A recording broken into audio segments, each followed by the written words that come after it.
Yo, chess fans! Hope you're having a nice weekend wherever you are. Today I bring you an exciting short game from round 13 of the ongoing Elite Xiangqi Team Championship. This is the game between the Shanghai Super Grandmaster Sun Yongzheng, age 39, and Henan Grandmaster Wu Junqiang, age 30. Without further delay, let us watch the game. The game starts with the center cannon attack and the screening horse defense by black, with the advancement of the 7th pawn from both sides. Red plays the Cross River Chariot variation, a very topical classic opening that has been seen through the ages, although it is somewhat less common nowadays compared to the previous decade. Mainly at the highest level, theory has been developed to the stage where it is difficult for both sides to find any new ideas to fight for any advantage, especially for red. Now here, black immediately offers to trade rooks, which is the absolute main line of all times, besides the horsey jump variation. Red declines to trade, maintaining the pressure on black's pieces, and here black retreats the cannon with the intention to attack the chariot and relieve the pressure. And bam! Here comes the quick charge of the center pawn, one of the most aggressive variations in this variation. And it's a common attacking idea played by players of all caliber and generation. So the fight is on. Black solidifies, and out of nowhere, the 5-7 cannon attack. A curious little sideline. The main line here, of course, is the charge of the center pawn, which leads to complicated variations. This line, however, is certainly offbeat, but it has its threats, of course, of advancing the 7th pawn to attacking black's horse. And normally black has the option of retreating the right horse to the center, back to the center, but now that black has moved up its advisor, this is not possible. So this is somewhat a clever move order for black. Now black decides to hit the chariot, and red sidesteps. And another surprise, d7+1. Black sacrifices the 7th pawn to gain counter-attack on red's 3rd file, opening up access to the pawn rank as well for the chariot. A very common idea in this opening, and certainly very aggressive. Another variation that exists is to jump the horse immediately with the idea to push the pawn on the next move. And normally red retreats, and black raises the chariot in order to trade chariots with red. Red develops, black takes, red develops, and black offers to trade rooks. And this leads to a somewhat calmer position compared to the one we have in the original game. In the original game, black chooses to sacrifice this 7th pawn immediately. Red recaptures, and black chariot occupies the important pawn rank. Now red develops the horse, developing his pieces, and now black cannon advances to attack red's pawns, which are looking somewhat vulnerable after all the pushing. This is certainly not a new position, it has been played before, from the 1980s in fact, so both players decided to reach this position after 11 moves. Let's find out what new ideas of tricks they have in store. Now red solidifies with moving up the advisor, a prophylactic move, stepping out of the check from the center cannon and potential counterplay along the 3rd file. Black chooses to move the elephant. Now it is possible for black to take the center pawn directly, but for this you have to contend with red's 7th pawn push to attack the horse, which is certainly not a move that is easy to meet if you are not well prepared for this line as black. So black chooses to move out the elephant, and now red decides to push the 7th pawn.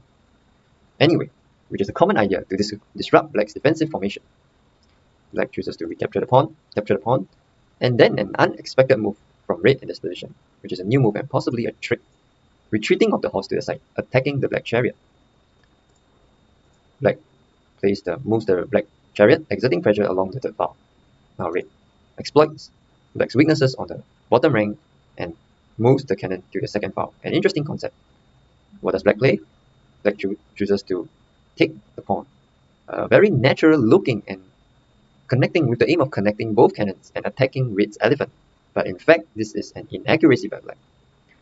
Here, a better move by black could have been to advance the cannon, attacking black's horse, and after red defends with a move like retreating the cannon, black can up the elephant, and there is no real attack for red here, because whenever red checks, black can simply block the check with the cannon and attacks red's cannon instead. However, in this position, black chooses to play the natural looking move, cannon takes pawn, and in fact this is a blunder because red now checks the black king, and the black cannon retreats, blocking the check, and bam! This move, a very visual move, chariot moving directly under the fire of black's cannon to attack black's horse, and the black cannon is temporarily pinned to its king by red's cannon. And this is a powerful move that black probably missed.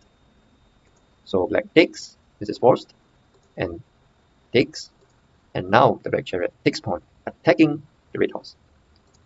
The red horse chooses to jump forward. Now if red chooses to take the cannon instead, black could simply capture red's horse, and after a developing move like this one, black can choose to force the exchange of chariot. And although red's pieces are better placed and more active, but black is up 2 pawns and it is not that easy to win this game. So here red chooses to advance the horse, and the chariot returns, Now the red horse retreats again, and now the black horse escapes. But the chariot retreats with a double attack on black's horses. So black chooses to retreat, and all of a sudden, after this capture, red has stolen a piece from the previous maneuver. Black chooses to up the elephant at this point, preventing the chariot from coming back to the right side, trying to find some compensation on the right side of the board, where red's pieces are a bit lonely, but will it be enough? At this point, red chooses to develop the rook, and black cannon moves. Red solidifies with the idea of jumping the horse if black advances its cannon to the bottom rank. So here black plays the blocking move, aiming for chariot to the first pile, capturing this red horse and gaining some material back. At this point, red plays center pawn push, an interesting and dynamic option, instead of trying to defend the horse, and also with the idea to raise the chariot and bring it over to the right side to defend. Now here, if black chooses to capture the horse, red can choose to push the pawn, and if black captures, red continues to push the pawn, and here red is definitely on the better side. So in this position, black chooses to develop the horse and protect his pawn. The red chariot raises and tries to trade for black's chariot. At this point, black chooses to sidestep and attack red's horse. Red plays the chariot to the third pile anyway and counterattack. Black chooses to advance the horse, a calculated move, inviting red's chariot to move to the second pile before taking this horse. Now in this position, let's take a look at this position. Red, of course, plays the natural looking move, recapturing the black horse, which seems like the only natural move in this position. But in fact, this move is an inaccuracy, giving black the golden opportunity to counterattack, despite being a piece down.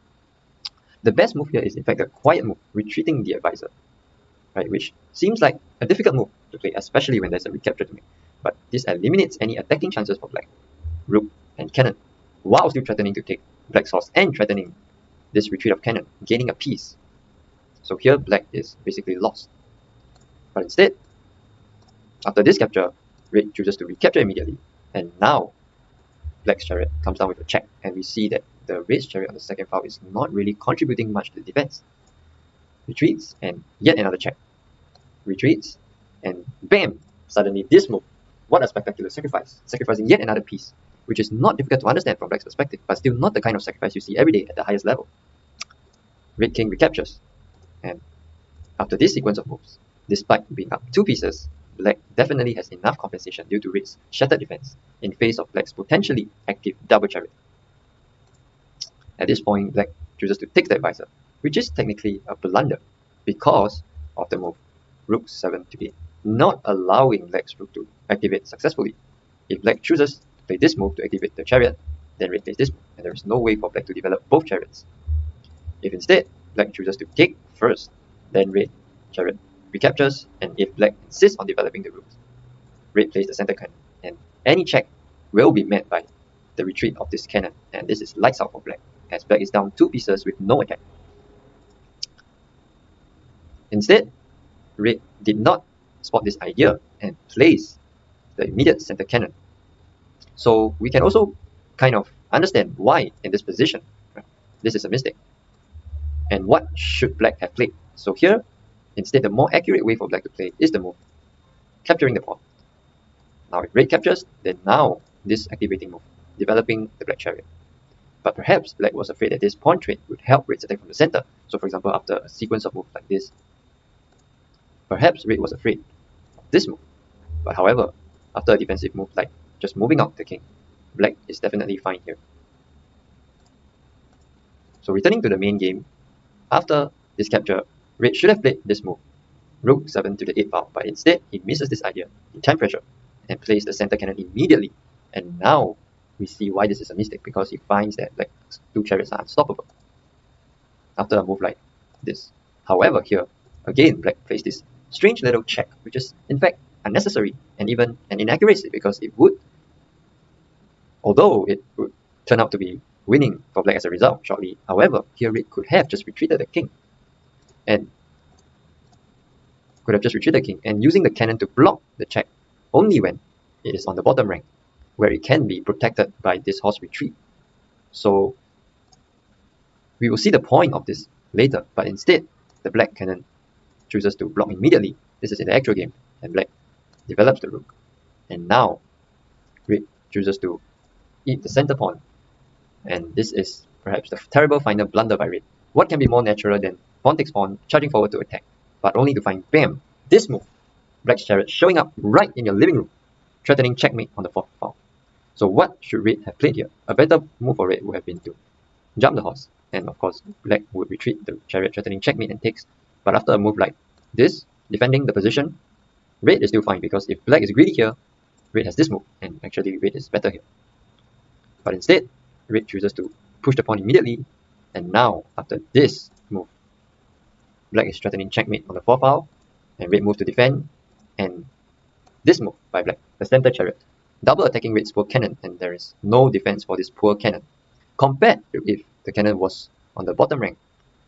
So for example, if it were this position, red would still have the option of retreating the knight to protect the cannon, right? If just now red had retreated the king and used the cannon to block the check on the bottom rank, if any.